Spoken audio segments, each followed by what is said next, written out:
Welcome back to the PT Graduate Podcast. Today, my guest is Mr. Nathan MacGregor. How are you, Nath? Very good. Thank you, Rich. Very good indeed. Thank you for having me on. You are very welcome. It's great to be able to catch up. We haven't chatted for a while, so it's nice to reconnect with people I know. It's also nice to meet new people, but this is great, people that I've come across before and worked with. So yeah, hope you're going well. Yes, yeah, very much so. And yeah, likewise, it's always good to reconnect. I know we, had a brief stint of maybe about 12 months there where we were pretty intensely working together. Yeah. So I like to, keep those connections going, get people on the podcast, pick their brains, use their wisdom, so that we can share that, I guess, to a wider audience, and hopefully that sort of, benefits people out there listening. For sure. So your business is Titanium Fitness. 2009 that started, is that right? Yes, that's when I started at Les Mills. Way back in the day. Yeah. So that was your entree into the industry? Yes, yeah, very much so. I was very fortunate actually. So finished study 2008, literally end of 2008, and then by mid 2009 had a position as a PT at Les Mills. And it was very fortunate that it was the first job that I actually applied for and got. And yeah, looking back now, I couldn't imagine a better start with a better organization to go with, just because of the caliber of what they used to deliver and what they still deliver. Yeah. And just the environment was phenomenal. Yeah. I've spoken to a few of the Les Mills guys around the awards time, end of last year. Some of those finalists coming through, and I spoke to Ish very early on in the beginning of the podcast. He was one of the first, maybe half a dozen people I spoke to, and the culture that you can sort of see and feel coming through talking to those trainers is really really united and powerful. There's definitely sort of a common thread to all of those guys in that Les Mills environment. And I think, as you say, they do run a high caliber business there. Yeah, absolutely. And it definitely shows with, that the industry in general churns through a good probably number of PTs, but I would probably, I don't know the stats, but would probably fair to say that, there's quite a few that hang on at Les Mills for a lot longer than most other places. I still know PTs that work there now from when I was there. Right. So yeah, it's amazing. Yeah, they've definitely got a great culture. Yeah, that culture is so important, I guess. So coming back to Titanium, what was the? I guess fill us in as well. So what happened? When did you move out of Les Mills, and where did the Titanium name come from?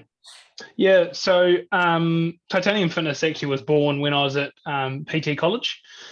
The original inspiration behind that was I wanted to go down the track, or was inspired to go down the track of helping people get stronger, get fitter naturally. So, without an endless amount of supplements, or without going down any kind of medicinal line or anything like that. Just getting people to be aware of how their body functions normally, and just fueling it with the right fuels, getting it moving in the right ways possible. And so titanium, being a strong natural metal, came about as the perfect name. Like it. Yeah. So the first thing that sprung into mind when you were talking about, not over supplementing and all those sorts of things, would you also take the approach that if somebody was over consuming caffeine or over consuming alcohol, those sorts of things, would you then say, well, that's too much of that as well, and you'd try and bring them back to sort of, a more, I guess natural was the word I think you used. Wouldn't that be an element of that as well?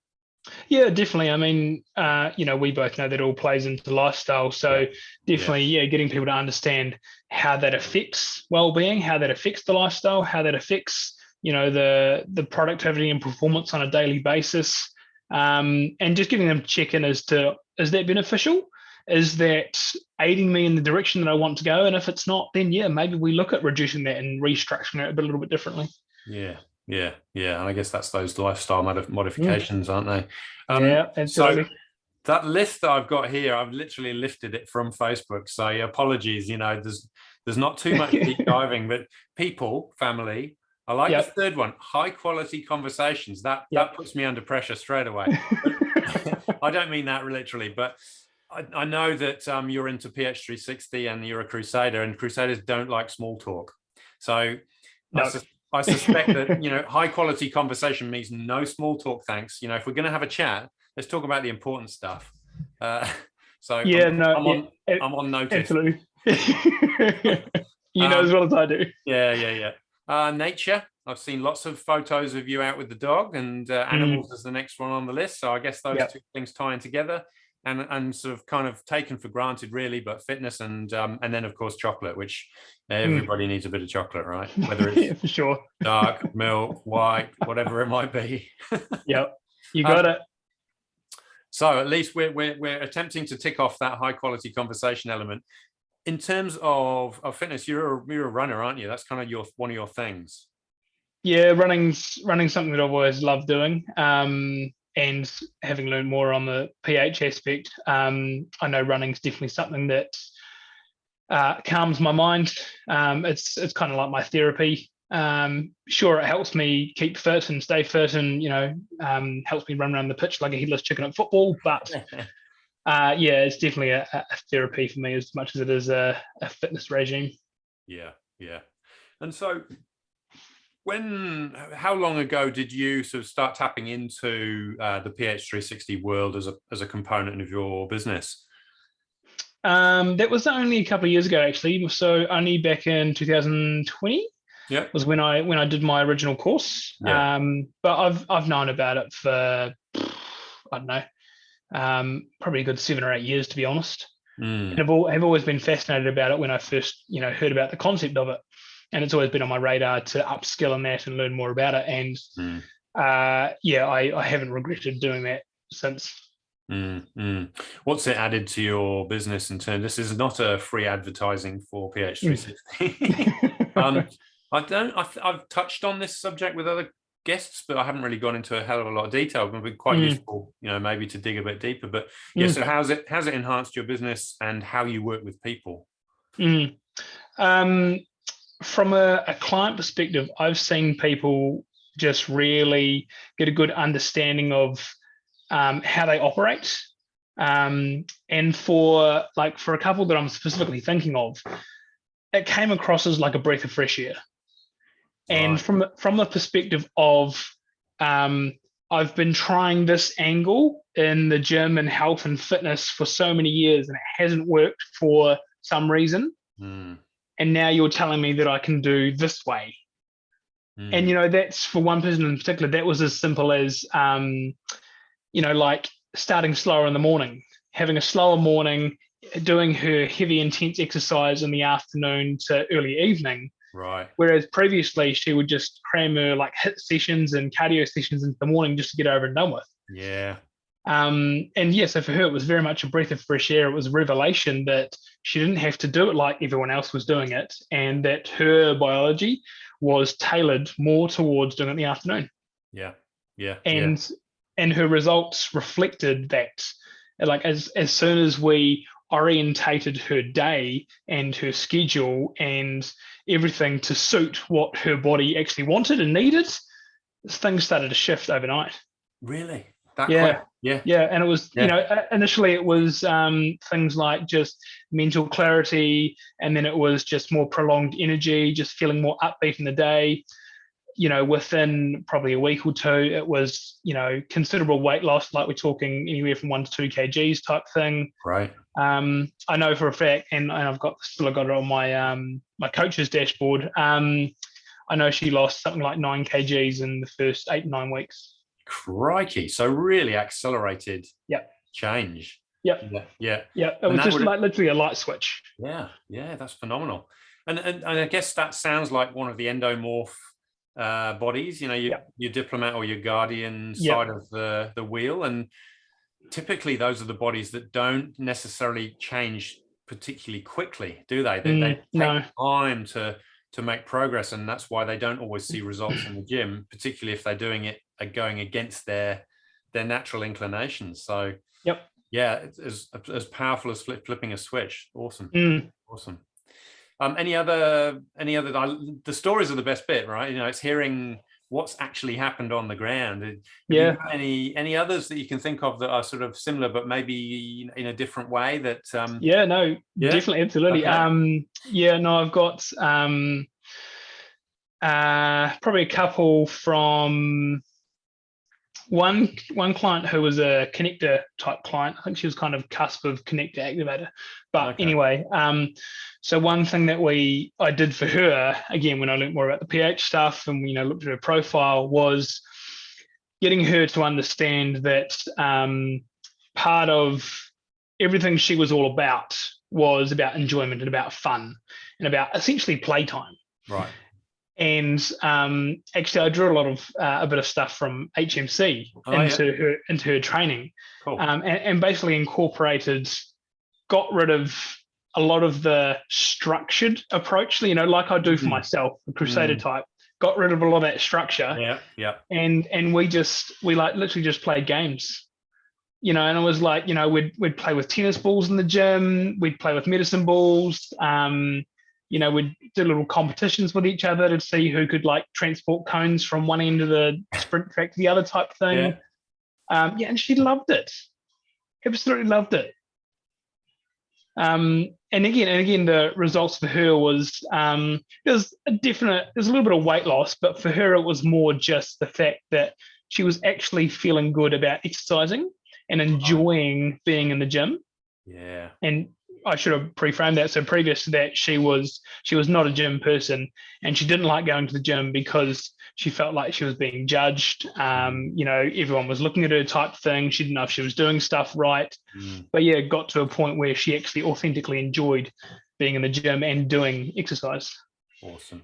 And again, that was just tweaking it slightly to make exercise something relative to her and something that she wanted to do, she enjoyed, and not something that, Joe Blogs, everyone else was doing. It was, relative and specific to her. Yeah. Awesome. Love those stories. It's thrilling to hear that stuff because you're really changing somebody's life quite significantly, aren't they? And if their outlook changes that much and they're having more fun in their life, how much does that spill over into everything else that they're doing? Other interactions, work, family. Yep. Yeah, totally. The other thing that I've and definitely I've dived into it more as I've learned more about pH, but it's definitely not pH specific, is just getting people to understand that in terms of like communication, in terms of how they function throughout the day, everybody's different. And so like I used an example of like that you can argue the diplomat versus the activator, or the guardian versus the crusader type, and just tweaking the timings of what they do throughout the day when they do certain things, and also getting to understand that in terms of communication or how people think, you're going to talk to people in a different way, or you're going to process information in a different way. So not getting attached to being like everyone else, because that's what the perception is in the fitness industry, in the gym. Be authentically you, be unique, and do what works best for you. It's brilliant, isn't it? It kind of almost gives people permission to do that exact thing. And be themselves, which if you're trying to be someone else, this came up, I can't remember what I was listening to. It was either a podcast or a conversation. If you're trying to be someone else, it's either that mask thing or putting on a brave face or whatever it is. The load that adds to your system, the stress that puts on you, when you've got all that energy going into being somebody slightly different, is phenomenal. It's huge. That stress bucket just fills straight up. If you peel that back and let people be themselves in all different environments, there's just you're dumping half of that stress bucket straight away. Exactly. Just completely down regulates all that emotional turmoil. And I guess that's one of the key things that the pH guys talk about, isn't it? It's about putting the body into that state where it's at its least stress, where it's therefore in a state that's more likely to shed the weight that it shouldn't be carrying. Yeah. Yeah. Yeah. Perfect story. Perfect example. Yeah. Yeah, for So, sure. so you in Christchurch, you started in Christchurch, obviously with Les Mills. You did the titanium thing beyond Les Mills for a number of years. Mm. Different in different environments, different gyms that you Yep. were a contractor in. Yep. Yeah. So the whole time that I was as a PT, Titanium Fitness was my business, either as a contractor in a gym, and gyms range from like your big box gyms like Les Mills to I was in a couple of small kind of boutique studios. Right. Ran Titanium Fitness from my own various own home studios for a wee while. Right. Kind of fully kitted out garages and that kind of thing. Mm-hmm. So you're like, and I've said this a few times to a few people in terms of the model of how I've run a business. I've kind of pretty much done almost everything. Yeah. I did mobile training for a couple of years as well, just out around people's houses. So it's morphed and it's grown in various ways and aspects and models over the years. And now it's essentially online. So just delivering training sessions online to remote clients. Yep. So you're involved with a few other people in this new venture with the online business? Yes, yeah, definitely. Yeah. So I would say now my personal training is definitely my kind of side project, side hustle. Okay. So I've still got a handful of clients that I do that with, but over the last few years, definitely through COVID especially, but recognized probably a few years ago that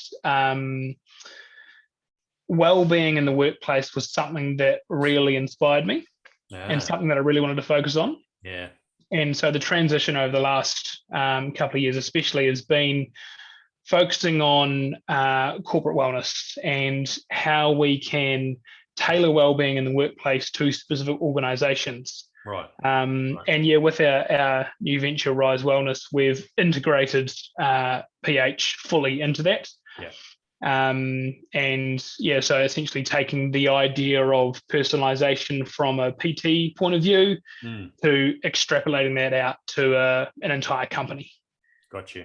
And very much, I would say very much in terms of the corporate sense, it's very much about the wider holistic wellbeing approach.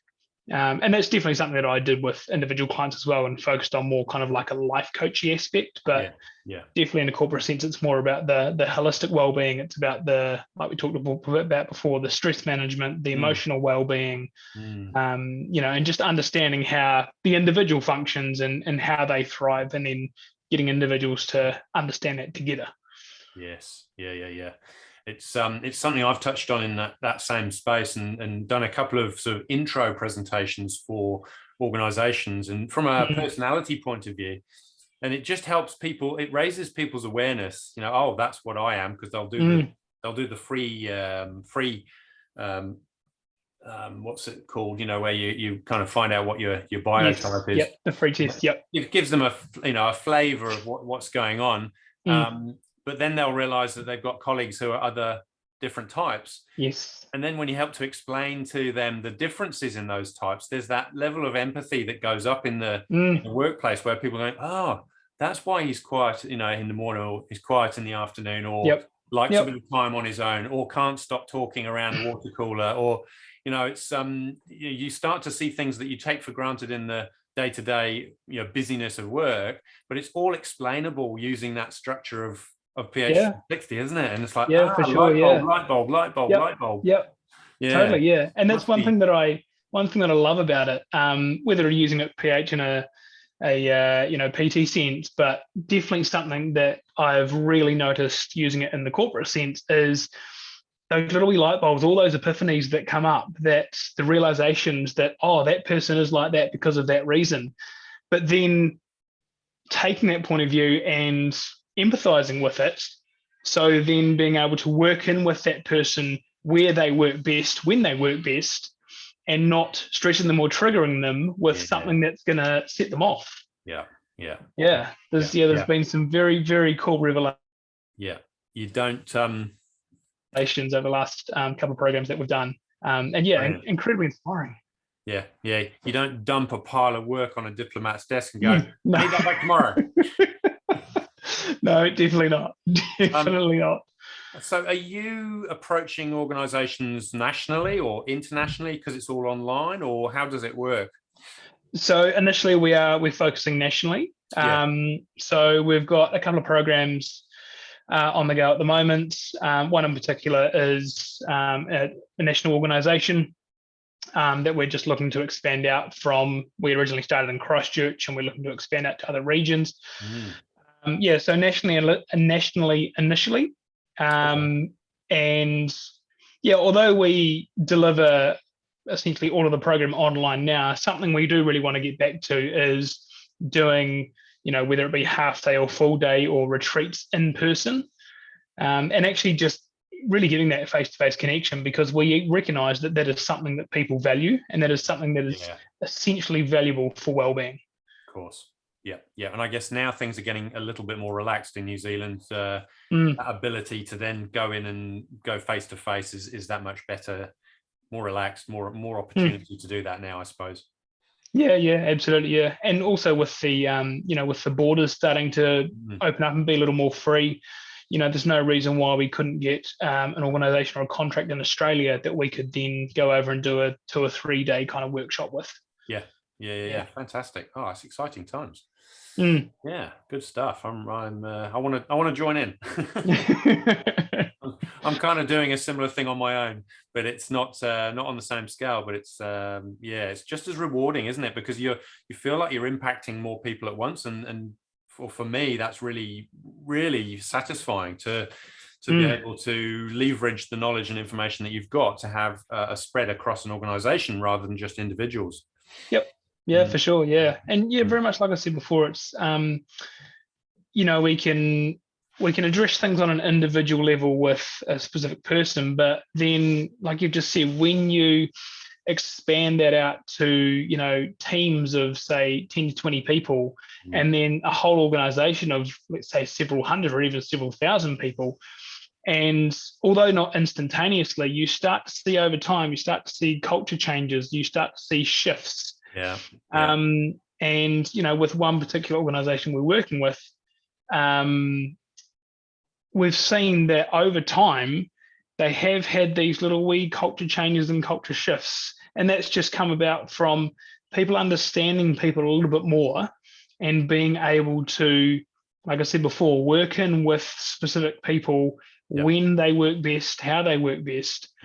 And it's just this, this underlying culture of stress and pressure and go just slowly starts to dissolve away. Wow. Yeah. That's fantastic. Very powerful. Very powerful. So this is probably the point at which I start to go, okay, Nathan, give us the gems, the things that you've picked up over the years that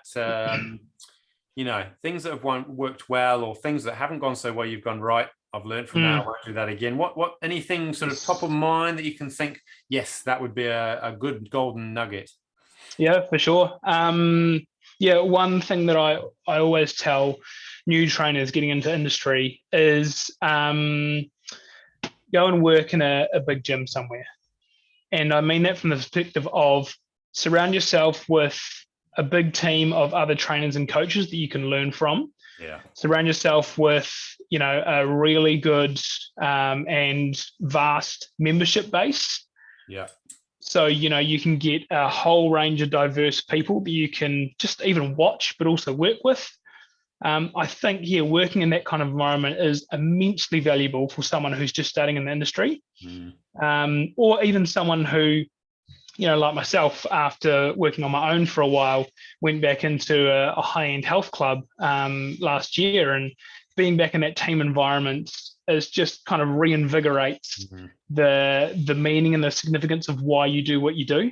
Right. Yeah. Yeah. So that would be definitely tip number one, is just being around other people and just getting that good head start. We should probably acknowledge Ironhood Fitness, shouldn't we, for being the supreme winner of last year's fitness awards? Yes, we should. Yes, yes. Yeah, very outstanding club. Yeah, yeah. amazing. That's awesome. I like that because even if you go into that straight away as a PT, you don't necessarily do gym instructor role. It gives you that environment to be supported and thrive, right? Yep. Which is difficult if you're on your own, or more difficult starting out. Yeah, good for stuff. Sure. Yeah, and through the years, just to touch on that as well, through the years that I ran my own home studios, my housemate at the time, she was a PT, and so we'd have collaborations together. But there's something to be said for just in general being around other people, and like we said before, that face-to-face connection with a vast and diverse range of people. Yeah, you can't underestimate that. No, definitely not. No. Any others? I like that one. Yes, yeah, definitely a couple of others. On the business side of things, one thing that I did learn the hard way was making sure that you've probably got a mentor, someone that you're kind of working in with, who has been around for a few years, has kind of done the PT thing, done the business thing, understands what it is like to run a personal training business as a contractor, but also as a maybe even a company. Yeah. And just making sure that you know as much about business and running that business as you do about personal training and dealing with clients. And I say that because it's definitely something that I let slip in my first few years, was the business side of things didn't come naturally to me. And it's definitely something that I had to refine and learn over time. And that was just a matter of learning off other people, talking to other people, and making sure that I was keeping on top of that. Because I knew that if I didn't down the track, it would probably come back to bite me. Yeah, smart. And I get you touched on this earlier. There's a decent turnover. There are a number of casualties, I suppose, each year in the industry, which is a real shame and a loss. But if that point you make there is nailed down early on, then that's going to take people a long way to getting past that second year.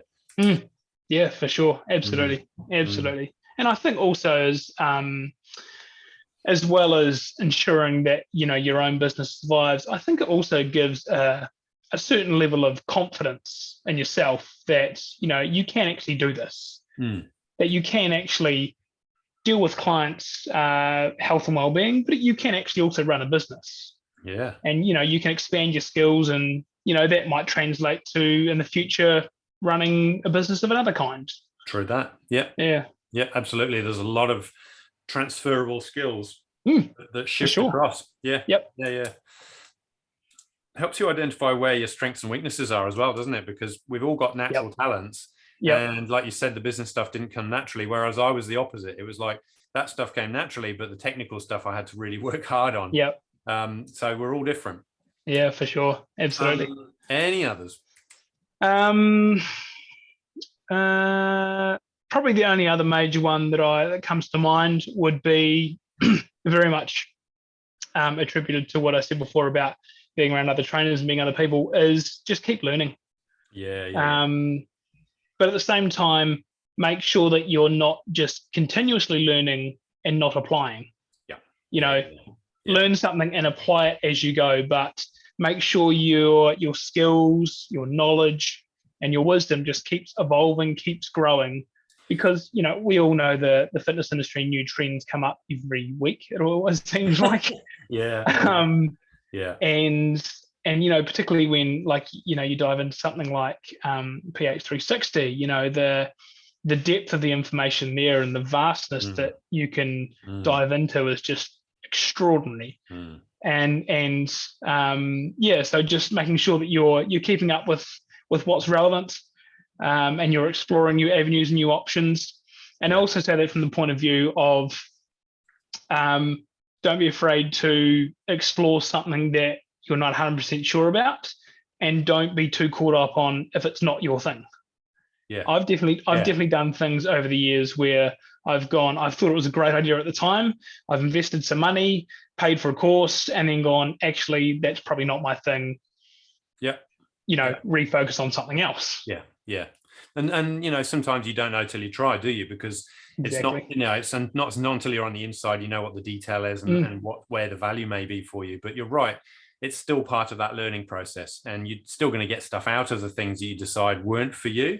It helps sort of get you a bit more laser focused on what is important to you, I suppose. Yep. Yeah, cool. For sure. And probably the last little point just on that continuous learning is, and it's definitely a trend that you would probably recognize as well, is that, and particularly over the last couple of years, the standard PT has kind of now morphed into more of like a lifestyle or a well-being coach. And it's no longer just about what the person does in the gym, or what they're eating. It's about, their lifestyle outside of the gym. It's about what they're doing at home, how they're thinking, how they're feeling, how their work's going. Yeah. Like you said before, that stress bucket, those stress levels. Yeah. It's their entire lifestyle, right? Yep. Absolutely. And so just, recognizing and learning about that. Yeah. It's a biggie. You're right. And I think the role of a traditional PT is slowly disappearing. I think if we only do that stuff, those people will probably get left behind as well. For sure. Because, we're treating human beings here, not robots. So exactly. That 1 hour out of 168 is such a tiny, tiny percentage that you need to help them with the other 167, because that's where the change will come. Yeah, for sure. Nice. Yeah. I like it. Very cool. I know, and I think it's something actually Dave's mentioned in HMC numerous times, is that, although we might see a client once a week, relative to how often they see a doctor, we've probably got more influence on their health and well-being than their doctor does. So it's, when you weigh it up like that, it's kind of significant how much of an impact you can have on someone's well-being. Absolutely. And that's great. I like that. Absolutely. Yeah. I've forgotten about that comment. You're right. It's it is massive. And we're in a privileged position, aren't we, to be able to influence those people. I mean, that's the key reason for them coming to see us. So hopefully the more they see us, the less they ever have to go to the doctor. Indeed. Yeah, absolutely. Well, I think that's a beautiful point at which to pause and farewell and say thanks for your time, Nathan. It's been awesome chatting, and hopefully that was a high quality conversation. Always a high quality conversation with you, Rich. Thank you very much. Really appreciate having me on. No problem. Yeah, thanks, Nathan. It's been a joy. So thanks for your time, and good to catch up and keep in touch. Always a pleasure, mate. Thank you. Cheers. Buddy.